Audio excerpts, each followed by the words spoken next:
അപ്പൻ്റെ ഒരു property cell ചെയ്യണമായിരുന്നു ചെന്നൈയിൽ. അപ്പോൾ അത് സെല് ചെയ്ത് എന്തോ ഒരു എമൗണ്ട് കിട്ടി. അപ്പോൾ പാവം എന്നോട് ചോദിക്കുക, ഇപ്പോൾ സിനിമയൊക്കെ ഒരു കുറവാണോ?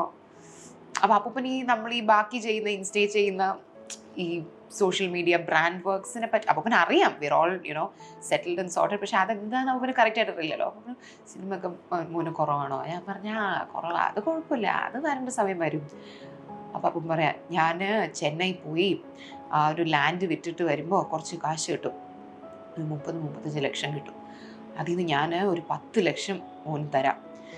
മോൻ നിമിഷനോട് ചോദിക്കും, നമുക്ക് അത് വെച്ചൊരു സിനിമ എടുക്കാൻ പറ്റും.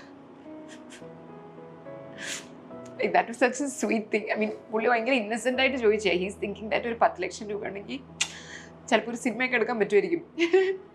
അപ്പോൾ അപ്പം ചോദിച്ചപ്പോൾ ഞാൻ ഒന്നും പറഞ്ഞില്ല. ഞാൻ ഇങ്ങനെ ചിരിച്ചുകൊണ്ടിരുന്നു. ഞാൻ ഇങ്ങനെ കൊള്ളാം ചെയ്യാം എന്ന് പറഞ്ഞുകൊണ്ടിരുന്നു. പക്ഷെ ആ ഒരു മനസ്സുണ്ടല്ലോ, 30 ലക്ഷം രൂപ കിട്ടുമ്പോൾ അതിൻ്റെ ഒരു 1/3 എനിക്ക് എടുത്തു തരാം, ഞാൻ ഒരു സിനിമ ചെയ്ത് അങ്ങനെയെങ്കിലും എനിക്കൊരു സിനിമ കിട്ടുവാണെങ്കിൽ സിനിമ ഇട്ടിട്ടെ എന്നുള്ളത്. എനിക്ക് വേണ്ടി കെയർ ചെയ്യാൻ, അല്ലെങ്കിൽ എനിക്ക് വേണ്ടി എൻ്റെ ആൾക്കാരെന്ന് പറഞ്ഞാൽ, ഞാൻ പറയുമല്ലോ എൻ്റെ സ്ട്രെങ്ത് എൻ്റെ ആൾക്കാരാണ്. അതിൽ ഒരാൾ ഫിസിക്കലി ഓൺ എർത്ത് കുറഞ്ഞു, but may be he can do wonders from heaven, who knows.